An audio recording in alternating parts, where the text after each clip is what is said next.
কি রান্না হচ্ছে স্পেশাল?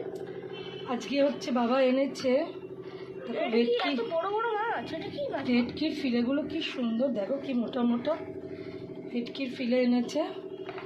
আজকে ফিশ ফ্রাই হবে, মাছটা ধুয়ে। এবার আমি কীভাবে করছি তোমাদের দেখাবো। আমি আজকে মাছটা ধুয়ে এই যে লেবুর রস, দুখানা লেবু দানাগুলো ফেলে দিয়ে রসটা দিচ্ছি শুধু। হ্যাঁ, দানাগুলো ফেলে দিয়ে রসটা দেবে, দিলাম। আর একটুখানি নুন দেব, হাতের সাহায্যে আমি মাখিয়ে নেব পুরোটা, পুরো হাতের সাহায্যে ভালো করে মাখিয়ে নেব। এই সময় শুধু লেবু পড়বে আর নুন পড়বে, আর অন্য কিছু একদম দেবে না। এই লেবু রসটা মাছের যে আষ্টানি গন্ধটা আছে ওইটা বার করে দেবে, দিয়ে এইভাবে আধ ঘন্টা 1 ঘন্টা, খুব কম হলে 15 মিনিট আমি ঢাকা দিয়ে রেখে দেবো। তারপর আমি পরে দেখাচ্ছি।